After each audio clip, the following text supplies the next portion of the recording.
Welcome to the RV Park Mastery Podcast, where you will learn the correct way to identify, evaluate, negotiate, perform due diligence on, renegotiate, finance, turn around, and operate RV parks.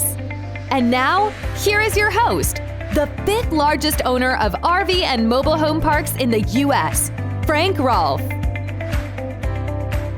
There must be a first for everything, and that even includes offers. This is Frank Rolfe, the RV Park Mastery Podcast. We're going to talk about the science behind making successful first offers. Now, typically what you want to have happen in any negotiation, obviously, is the seller throws out the price and you start there. But it's very scary when the seller says to you, well, how much would you give me for my RV park?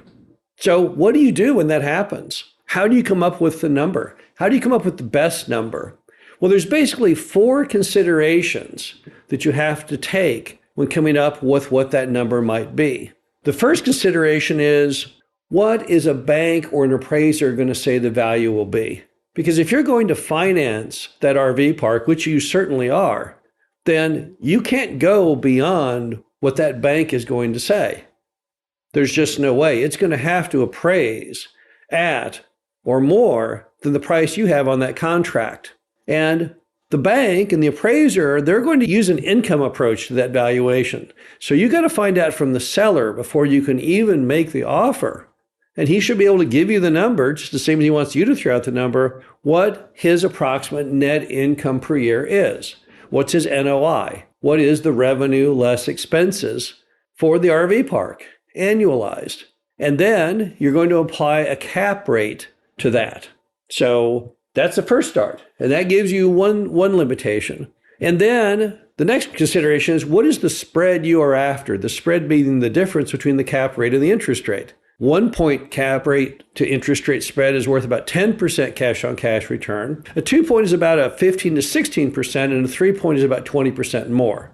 So if the interest rate on the loan is going to be 7, then you'd have to be buying this thing at a 10 cap in order to hit a 20% cash on cash return. If you say, well, I'm happy with a 15, 16, well, in a 2 point spread. If you say, well, I'm just fine with a 10 point or 10% return, then a 1 point spread might do. But you have to see what you need to hit your goals.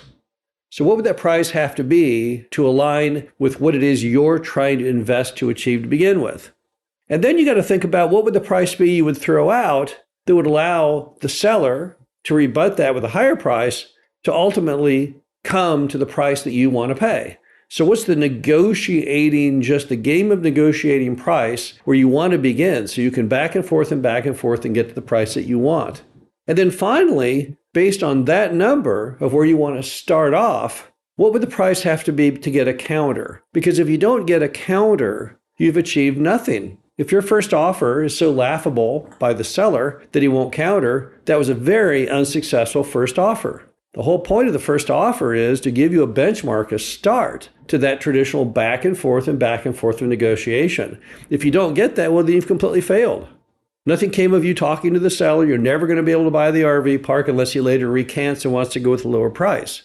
So let's just put this into an actual example, into a real framework, because this all sounds great theoretically. But you may be saying, so give me an example of how this works. So let's go through the example together on establishing those four different price points. So let's say when you ask the mom and pop owner, well, how much money does the RV park make per year? And let's assume they say, well, it makes about $80,000 a year. Well, we know from experience that the bank is going to want to go ahead and have a fairly high cap rate because they have to cover their risk, and a coverage ratio of about 1.2 times the mortgage payment. They want to see that you've got not just enough to cover the mortgage payment, but a little additional on top of that, either 1.2 or 1.25 that, for them to feel comfortable with their loan. So if we're assuming a 10% cap rate and an NOI of $80,000 a year, then the bank is going to say the price should be $800,000 approximately. So now we've established that. We know we can't go above $800,000 because if we go above that, then we won't be able to get the bank financing. And then let's assume in this example, we want a 3-point spread. We want a 20% cash on cash return on this deal. And we know the loan's going to be at 8% interest. So we need 3 points. 8 to 9, 9 to 10, 10 to 11. And we need an 11% cap rate to give us that 3-point spread over the interest rate. And if I run an 11 cap on the $80,000 of income, then I end up with $730,000. So that's my target price, which is lower than the bank's maximum price, because I want to make more money than the bank is worried about. The bank's just worried about covering their debt. I'm trying to do way better than that. So the bank is saying 800 is the limit, and I'm saying 730 is my target. But if I want to go ahead and get to 730, where do I begin? Well, you might say, well, let's think about this. Let's start maybe at 650. If I start at 650 and they counter at 900, then in the back and forth, maybe I can end up at my target of 730. Okay, well, that sounds good. But then we also have to think about, what do I have to do to get them to counter? And you may say, well, 650, I think sounds kind of low. So maybe I should start at 700, even though 650 might be my ideal start for that bantering back and forth. I don't think I can get the job done at that price. So I think I need to be instead making my first offer at 700. And when you look at those 4 pieces of evidence, you look at what you'd have to do to get them to counter versus how low you'd have to be to give it room for the counter, for you to counter back and end up at your price, and your goal at 730 and the bank's goal of 800, then you might say, well, okay, I need to start at 700. I maxed out at 800 and my target is 730. Now, what happens if the price comes in higher than 730? 740, 750, 760, do you walk it? No, not necessarily. You don't really know enough about the RV park yet, because the one part that's still left off here is what happens in due diligence. On any RV park you ever buy, you've got to have in the contract a due diligence provision and a financing provision.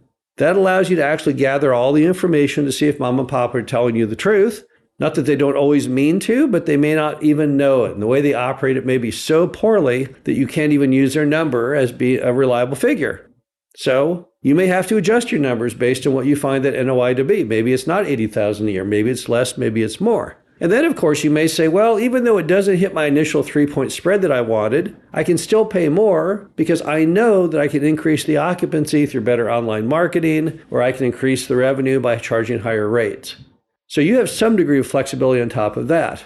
You may even find when you get into due diligence that the NOI number is wrong, and that means that the bank may come up with an appraisal that is higher than the 800. But the key to it all is there's a science to it.